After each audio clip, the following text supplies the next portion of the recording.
Estamos iniciando mais um Papo do Bem pela Rede Luz Espírita e hoje o nosso programa está profundamente enriquecido pela presença do nosso irmão Tadeu, que praticamente todos os espíritas conhecem, lá de Araxá, fazendo um trabalho muito bonito.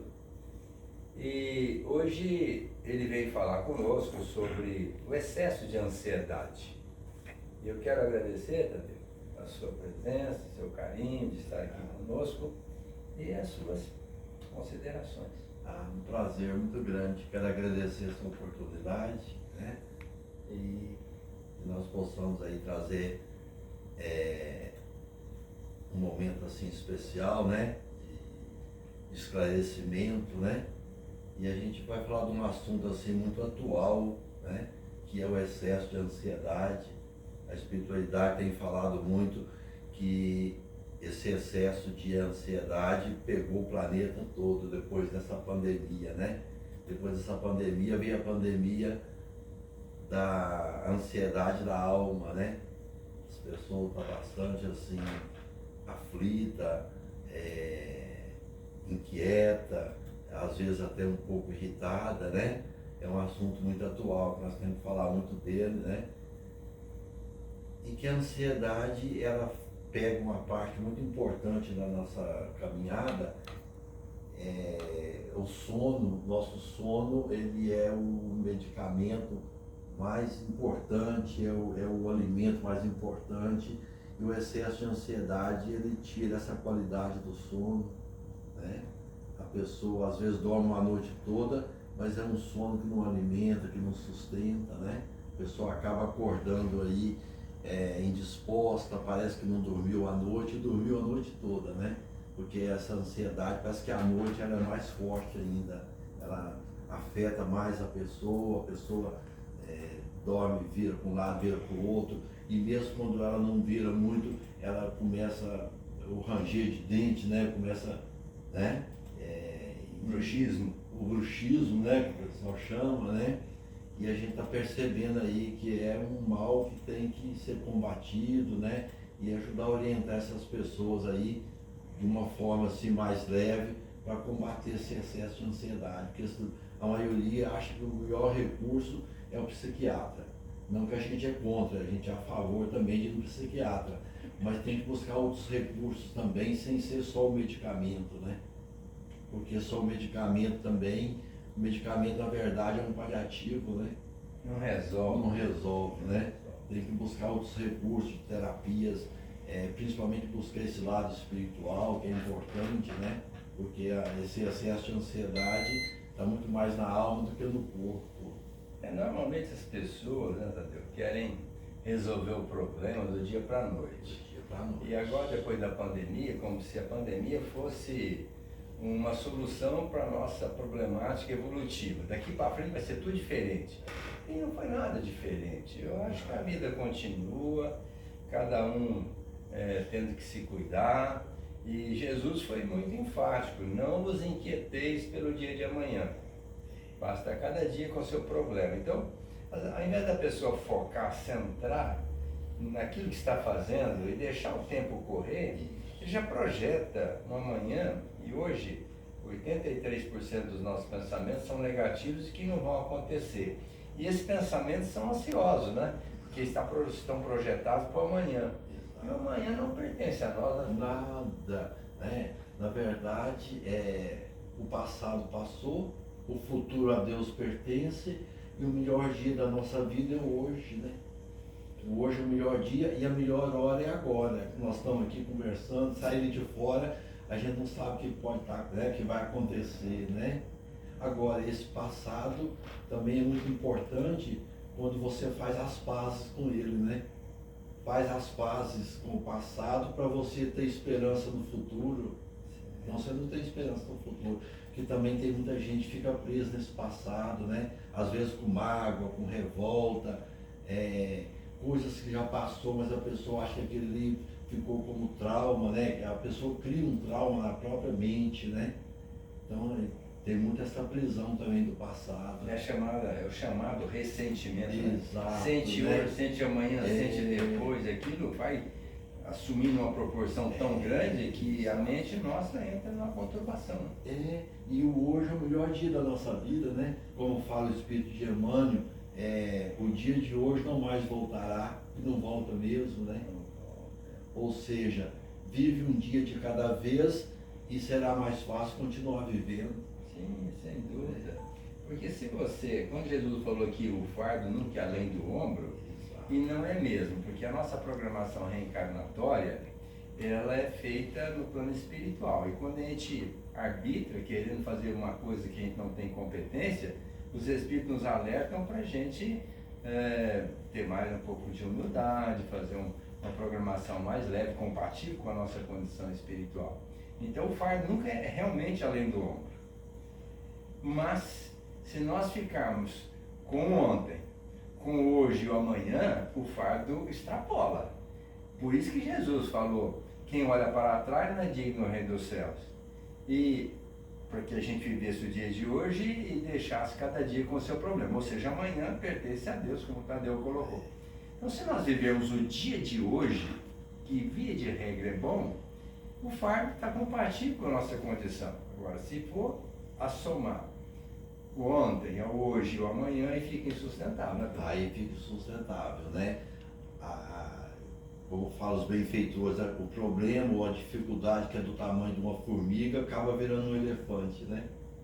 Ou o copo d'água vira uma tempestade, né? Porque aí o fardo fica pesado. Você falou uma coisa muito interessante, Rinaldo, é foco. Você percebe que essa nova geração tem dificuldade para focar, né? E é interessante que você, quando a gente pega, fala do foco, focar, é o equilíbrio, né? Quando você sai do foco, você sai do equilíbrio, né? E as resoluções imediatas, né, Tadeu? Mas a gente sabe que nada acontece sem que Deus programe, né? Não tem. Então, às vezes você quer solucionar... Passe de mágica. Passe de mágica. E não vai acontecer. Não existe isso, sabe? Não é? As pessoas querem que tudo acontece para ontem, e não tem nada para ontem. Né? Quando se engravida, quanto tempo demora para nascer o neném? Né? 9 meses, e quando nasce fora do tempo dá um problema danado. Né? E como dá? Não trabalha. Nada. Então esse tempo de Deus, e as pessoas não entendem esse tempo de Deus, né? E 50% da nossa problemática, Tadeu, é resolvida com o tempo, sem a gente interferir. Quando a gente tenta resolver de uma maneira imediata, a gente complica. Complica, não resolve nada. Né? Nada. Ou coloca um pouco debaixo do tapete, depois vem as consequências, né? Ou às vezes também você começa a arar e não semeia, né? Porque quando você também não tem esse foco, né? Você acaba não concretizando nada, né? A importância da gente ter o entendimento do que é a vida e o que nos espera do outro lado, a razão de nós estarmos aqui, isso vai tranquilizando também a gente, né? Com certeza. Senão fica difícil. Ansiedade num patamar exequível, aceitável, é muito importante, porque em tempos idos, quando nós estávamos na pedra lascada, para enfrentar as dificuldades, um outro elemento que viesse invadir a nossa caverna, ou viesse agredir os nossos familiares, a gente teria que reagir. E para isso o organismo sempre liberou substâncias compatíveis, como o cortisol, a adrenalina, a noradrenalina, para dar um impacto muscular para a gente reagir, ou enfrentar ou fugir.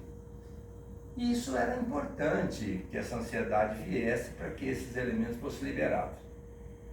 A gente sabe que quando a gente tem essa ansiedade em pico máximo, a gente desencadeia o pânico, que é vamos dizer assim, uma paralisação. Então, ao invés de agir, a gente paralisa. Então, ansiedade em plano aceitável, tudo bem.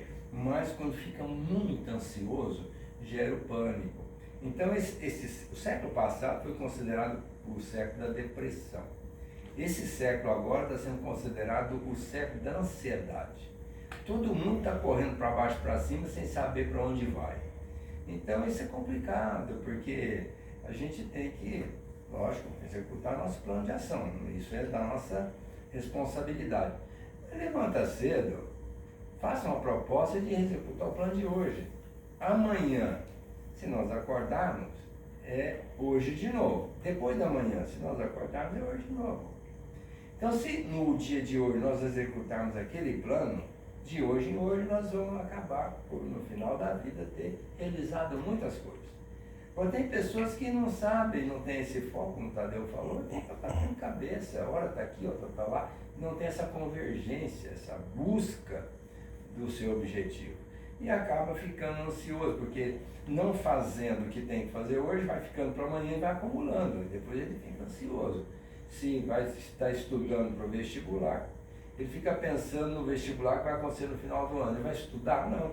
Ele está ali pensando no vestibular, então não concentra no estudo. Chega no final do ano, o que vai acontecer? Não vai passar. Por quê? Porque o vestibular chegou? Não, é porque ele não estudou. Ficou sempre pensando no final do ano. Se ele ficasse hoje estudando naquela matéria do dia e na somatória, ele chegar no final do ano e ia passar tranquilamente. Então, a ansiedade em exagero, deixando de viver o dia de hoje, é muito prejudicial para nós. Né? Com certeza. Você falou uma coisa interessante. Todos nós precisamos um pouquinho dessa ansiedade para a gente ser proativo no dia a dia, né? Mas quando tem o excesso, aí você começa a se perder no caminho, né? E é interessante, e você começa a correr, né? Você arruma uma correria, correndo, e chega um momento que você para e fala, mas, né? Você fica, para onde eu estou indo, né? O que eu quero, né?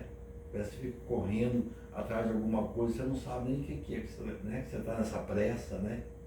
Aí entra também a fé, né? Porque a pessoa, quando confia em Deus, confia na espiritualidade, eu vou fazer o que eu tenho que fazer e deixa que Deus cuida, não é? Agora, quando a gente duvida e acha que só nós podemos fazer e tudo está nas nossas mãos, também não é verdade. Às vezes nós fazemos tudo certo e lá na frente dá tudo errado. Não é que deu errado, é que o plano de Deus é diferente do nosso. Mas fica uma experiência, mesmo com erro nós estamos aprendendo. Agora, buscar o amanhã, ficar sempre no amanhã como solução mágica, não vai dar certo. Nós temos que viver o dia de hoje, fazer bem feito, porque a nossa somatória vai dar certo. Né? Porque quando você não vive o dia de hoje, você acaba não fazendo bem feito, né? Ou não faz com amor, não faz com gosto, né? Você vê muito hoje também, as pessoas fazem assim por obrigação, né? E quando você começa a viver por obrigação,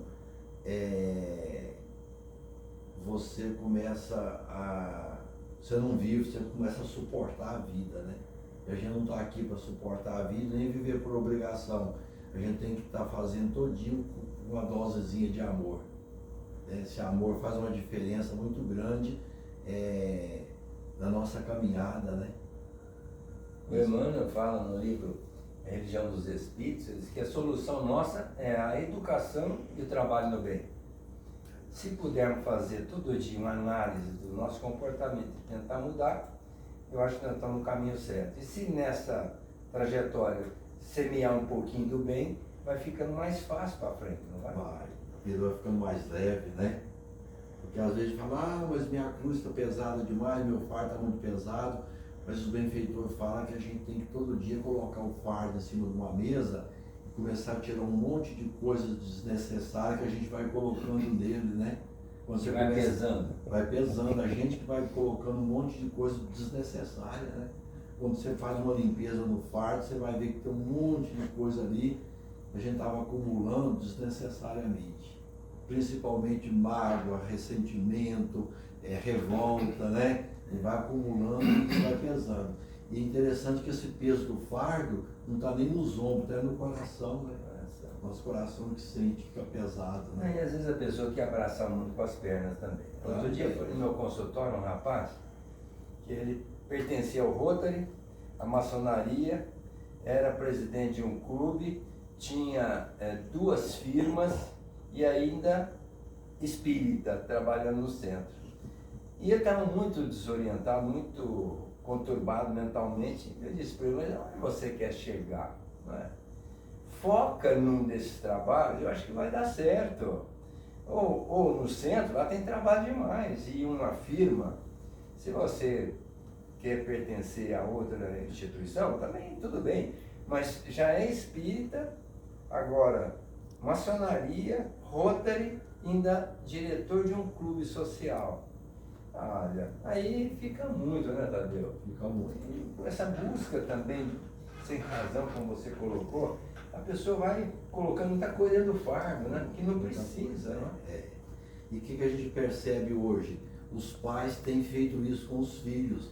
Põe o filho na natação, põe no futebol, põe no inglês, põe no colégio. Então, eu já peguei muitas crianças que estão estressadas porque os pais dão tanta atividade para elas que está sobrecarregada. O que é pior, não colocou na religião. Não colocou na religião. Né? Vai buscando as coisas assim, supérfluas e deixa do essencial, que é a construção do espírito. Né? Não é? E aí você pega a criança sobrecarregada, com um monte de coisa, e a criança está estressada, né? Aí pronto, aí começa a levar para o psiquiatra também, né? Porque está imperativo, né? Mas está com tanta atividade, né? Que a criança não suporta essa carga também, né?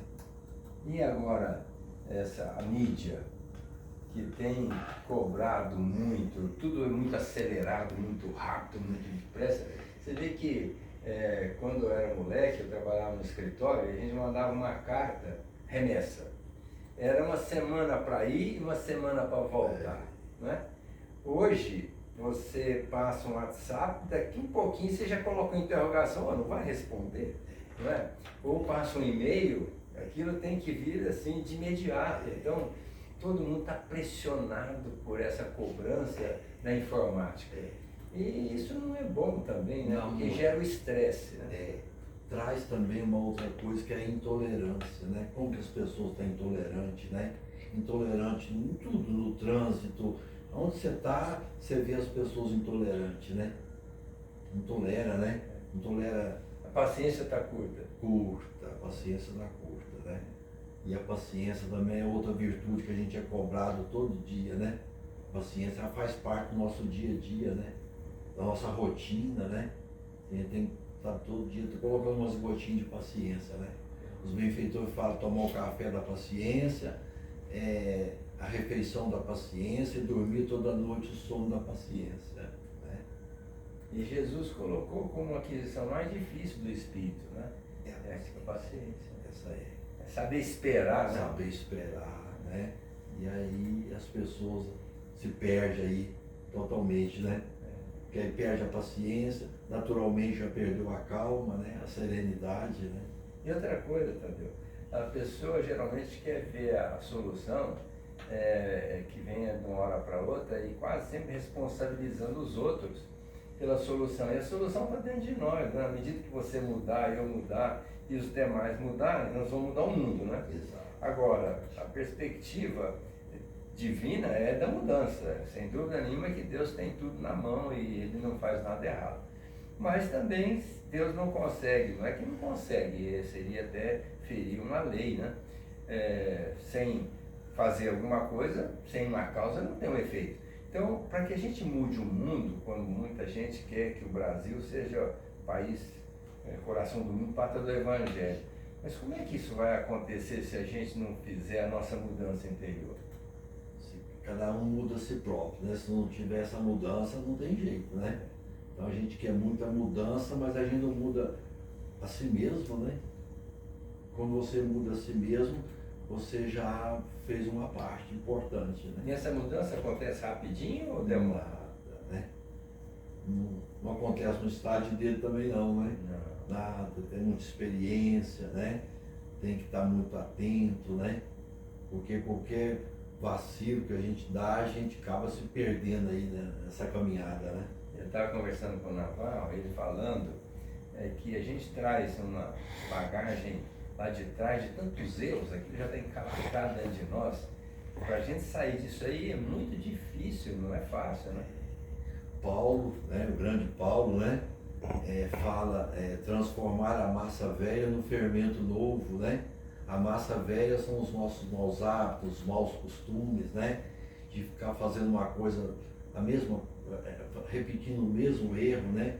Escorregando e caindo 8, 10 vezes no mesmo erro, né? Então Paulo fala, transforma a massa velha em um fermento novo, né?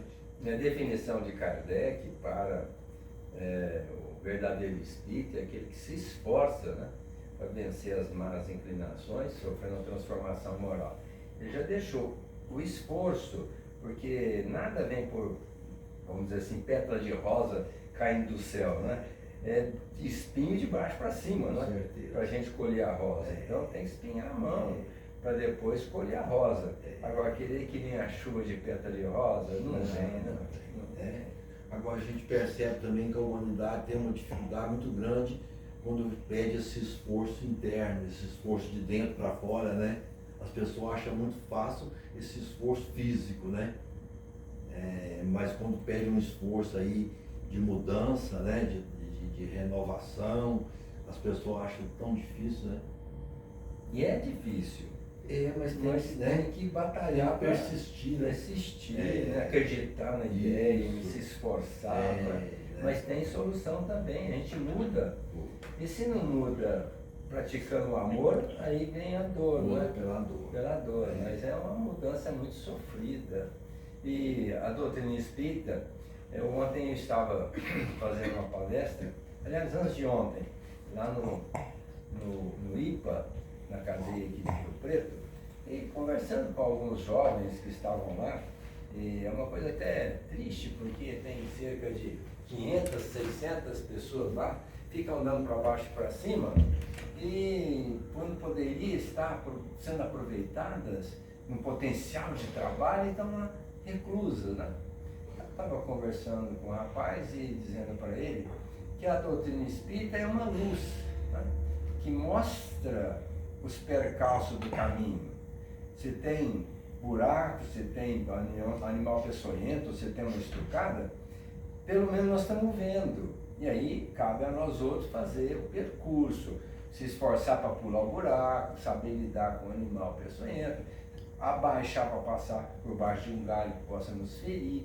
Agora, esse esforço é nosso.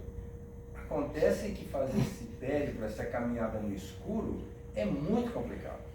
Ao passo que se a gente entender o processo, fica muito mais fácil, porque nós vamos vendo e vamos nos desviando das problemáticas. E esse é o grande papel da doutrina espírita, que veio explicar para nós o que significa a vida no plano físico e no plano espiritual. Então, os benfeitores têm batalhado bastante os nossos amigos espirituais para nos esclarecer. Haja vista esse trabalho do Chico, do Divaldo, do Ivon do Amaral Pereira e tantos outros médiuns, que foram intérpretes dos espíritos para trazer para nós a clareza de raciocínio, o entendimento do verdadeiro sentido da vida, para facilitar a nossa caminhada.